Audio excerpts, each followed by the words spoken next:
नमस्कार, आप देख रहे हैं न्यूज़ फॉर नेशन और मैं हूं सांत्वना आपके साथ। कोरोना काल में हो रही शादियों को लेकर थाने में दिए जाने वाले आवेदन के लिए अब तय फॉर्मेट जारी कर दिया गया है।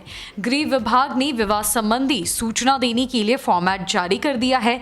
इसके तहत विवाह संबंधी सूचना में दुल्हा दुल्हन के नाम के साथ उनका पता भी दर्ज करना होगा। गृह विभाग द्वारा जारी तय फॉर्मेट सभी जिलों के डीएम और एसपी को भेज दिया गया है। पहले की तरह ही विवाह में कम से कम 3 दिन पूर्व की सूचना देनी होगी। नए फॉर्मेट में दहेज नहीं लेने और देने का भी उल्लेख करना होगा।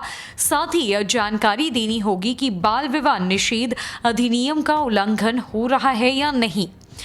बता दें कि बिहार में फॉर्मेट के तहत आवेदन में सबसे पहले दूल्हे का नाम लिखना होगा, इसके बाद पता और फिर माता पिता का नाम लिखना होगा।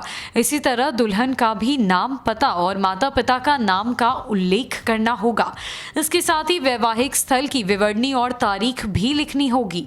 आपको बता दें कि आवेदन के फॉर्मेट में यह भी लिखा होगा कि विवाह के लिए ना तो दहेज लिया गया है और ना ही दिया गया है।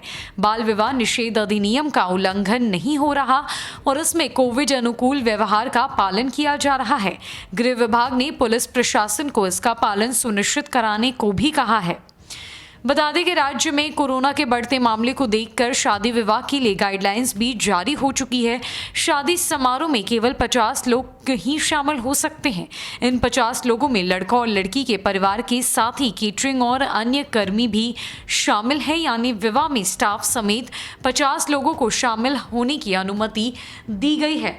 लगातार बिहार में कोरोना के मामले बढ़ते जा रहे हैं। हालांकि कोरोना के मामलों में अभी काफ़ी राहत की खबर भी देखने को मिली है, लगातार रिकवरी भी हो रही है, लेकिन सरकार के द्वारा शादी विवाह के समारोह में शामिल होने को लेकर सख्त गाइडलाइंस जारी किए गए हैं, जिन गाइडलाइंस का पालन करना आपके लिए अनिवार्य है। और ऐसे में लड़का और लड़की के परिवार को मिला के, स्टाफ को मिला के कुल 50 लोग ही किसी भी शादी समारोह में शामिल हो सकते हैं। सरकार सबके स्वास्थ्य सुरक्षा को देखते हुए उसके मद्देनजर ये गाइडलाइंस जारी कर रही है। और अब सरकार की तरफ से, गृह विभाग की तरफ से बिहार में शादी के लिए थाने में फॉर्मेट की सूचना देनी होगी।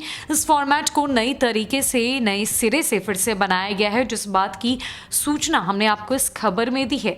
अगर आप दहेज लेते हैं या फिर देते हैं तो इसका कॉलम आपकी परेशानियों को बढ़ावा दे सकता है और इसके लिए आप पर सख्त से सख्त कार्रवाई भी हो सकती है।